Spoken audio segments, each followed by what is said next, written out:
Hello and welcome everyone to another Northgard video on this channel. Today with my favorite build order of the new Dragon clan. I guess I'm just gonna call it the hard labor build because it's the first lore we will be going for in this build, and I think it should actually be quite clear to most players what strategy is actually behind that name. In general, this build doesn't have a real win condition to aim for because it's just a strong gold producing build that you can use for a trading win just as good as for a more offensive approach, but we will see more of that right now when we jump into the build. At the start I started with a scout camp and a house, even though you wouldn't really need to build this house in the first second because the Dragon clan will actually start with only 3 villagers. That gives you a little bit more additional time than with the other clans. You will however get 2 slaves on top that will boost your economy a little bit, but they won't require any housing, so if you want to delay the house a little bit it could be a little bit more effective for you because you won't need to pay any upkeep for that house too for all that time. I however build it right now because I just don't want to forget it later on. As soon as you get your scout camp up you can get out 2 scouts and scout the surrounding areas. I never really tried to go for the middle with the Dragon clan, even though it could maybe help you a little bit, but I always really liked the timing of my fame bonus, so I never really felt the need to rush for the middle here. I had a quite clear case here to have a 3-4 tile to build my wood camp on. Of course the forest would be the nicest tile to build the first wood camp on, but I didn't get that lucky that round. The only real restriction is that you shouldn't build the wood camp on the tile with your most effective food source, in case you want to build your healers on it. Lucky as you are picking the Dragon clan, you won't need any war camps to clear out your first few tiles. It shouldn't be too big of a problem to clear out tiles with 1 wolf or 2 wolves on it, or even 1 single dragger. I usually take a group of 4 mixed out of villagers and slaves, try to tank with a single villager, and the damage output should be enough to kill the wolf in a quite reasonable time. While you should really watch out to not leave thralls alone outside of your territory because they could actually get lost on you. But if you do that quite fast you won't lose too much more food than having warriors, and you will actually get quite a good wit boost for the start of the game. I usually like to take that wit boost as if I was playing Stack Clan and just build a farm for that,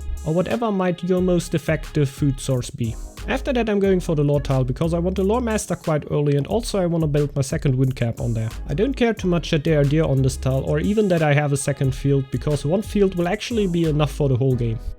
While we have a little calm second now, let's take a little look into the lore tree.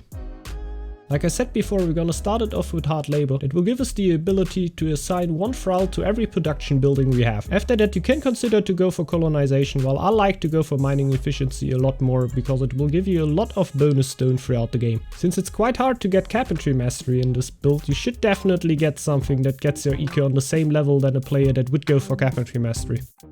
After that, medicine should actually already itch in your fingers, but I would go a lot later for that and rather go for recruitment before that, because of the quite unique mechanic of the Dragon clan that will need you to send wills or thralls to the gods to gain their favors. With this build we will mostly be sending villagers, so recruitment should be a really strong lord to help us out here. And you can always go for medicine at the later point of this build. After that we will be going for blood, sweat and tears, a really strong lore that will really let this build take off. It will let you assign 2 extra thralls to every production building on top of the 1 thrall that you can already send in there. If you now imagine having 3 thralls on an upgraded field or an upgraded dock, you can already imagine how much of an economic advantage the thralls can actually give you. Producing 50% as much as a normal villager, but only consuming 33% of that what a normal villager would consume. After that I will be going for trading and shipbuilding to boost up the gold economy a little bit. You can of course also do something with coinage and merchants right there, but I right here wanted to show you a little bit of the shipbuilding approach. That is of course always a little bit easier and faster to set up because you will usually already have the dock because of the lore production you will usually need at the start of the game. In the later phases we can only go for Draconic Frenzy, even though it's not that much of a key lore like Weaponsmith. It is mostly interesting to open up our way to fur coats, what is always a good lore, or Capture, what is always a fun lore to go for, but not really the key lore of this build here. But if you want to, you can of course go later on for Capture right here to have a little bit fun with this build. We will not be having anything to do with slave trade here because this lord is actually not giving us anything in this build right here, because we will always be sacrificing villagers and not slaves, and therefore we will not be forced to buy slaves at a high price at the dock.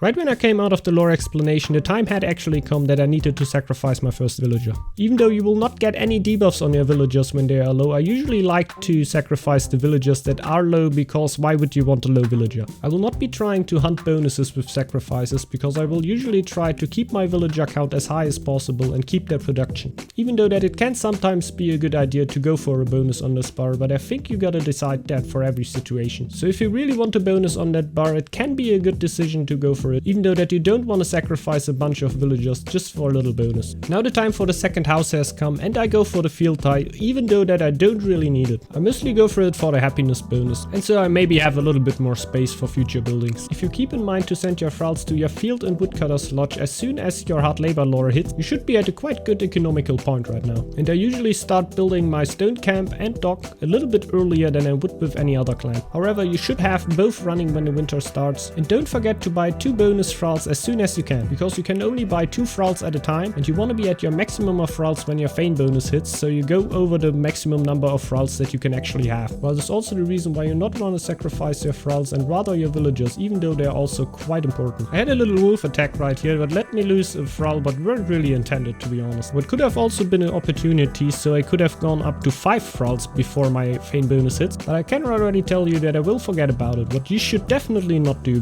because the more thralls you can get over your later maximum, the more they will help you out. You can just upgrade your buildings right when you have the resources for it, because you don't need to wait for carpentry mastery. I would suggest to upgrade the wood camp first, then your food source, and then afterwards your gold source. But I would suggest you to upgrade the wood camp first and send your thrall there so you can build your brewery as soon as you can while still getting your upgrades. You may need to build a second dock for that, but if you can get around that, that's of course also great. At the time you build your brewery, that's usually the time to build a second stone camp. And you should definitely do so to take the stone to upgrade your brewery, scout camps, and other buildings that you would like. At the end of this upgrade phase, your blood, sweat, and tears should kick in, what should enable you to get 3 villagers to your field, your wood camp, and your gold. Starting at this time, you should feel a really good boost going through your economy. And this is basically the time where you can decide where you want to go with this build. Do you want to take it to a trading win, build a trading post and a marketplace on one tile, upgrade both, and get 6 villagers plus 6 thralls into there, which should already be almost enough to get you through the game there. If you want to play a little bit more offensive, you can play very well with the docks, and it will sometimes actually only require you to upgrade your dock that you have and not build a second one, while the second one can of course help you to have a little bit higher production if you need it. You can send 3 thralls into a dock if it's upgraded or not, so it can really make a difference if you just have the second dock standing around there. Since I felt so good over my economy at this time, I just started building dragonkin altars all over the place. And also my healer's hut, what should be the more useful thing. Should really keep that in mind for a more offensive build, that you have your healers already upgraded with the dragon clan, because you can sometimes forget that since you won't really heal your villagers through the game. But if the action starts, you of course really want to have those guys ready. This could also be a great time to feast if you're going more offensive, because it will be the first time your economy is really strong. If however you want to go for a trading approach, you should of course wait for later on when you have all your markets up and have reached your full eco potential. After the winter I can usually get a little bit of army out and start clearing out the map. I didn't have too easy of a time to get on my iron this game, but if I would have had the opportunity, I would of course have my war chief popped out very early too, because the high resistance can really help you to not need to heal that much. The dragonquins are really powerful, but they don't have that much of resistance and will therefore get a lot of damage. So their high health pool can even let 3 upgraded healers look quite slow. So you may want to even upgrade your healers or go for the medicine lore as soon as you can, because it will even upgrade your healers by a lot more. I think with military paths you're very free to go with your own habits. I like the tactician and conqueror path for more offensive strategies, while the guardian path can definitely help you if you go for a trading win or something like that. But I think it's really hard to decide what is the best for the offensive path, because bloodbath and veteran fighters should be very strong with your type of units, while bodyguard and warcry shouldn't be underestimated too, so I think it goes really down to personal preference right here. Just don't forget to clear out the map, because the military abilities are a very big part of Northgard now, and you should really not miss out on them. Your army is actually quite perfect to clear out a lot of tiles, and since your single units are just that much more powerful than single warriors, you also don't need to spend that much food on an already strong army. With that, I would actually like to end this video right here. I hope you enjoyed this little build, since this is really my favorite build with the Dragon Clan right now. I want to wish you all a great day and maybe see you back in the next video.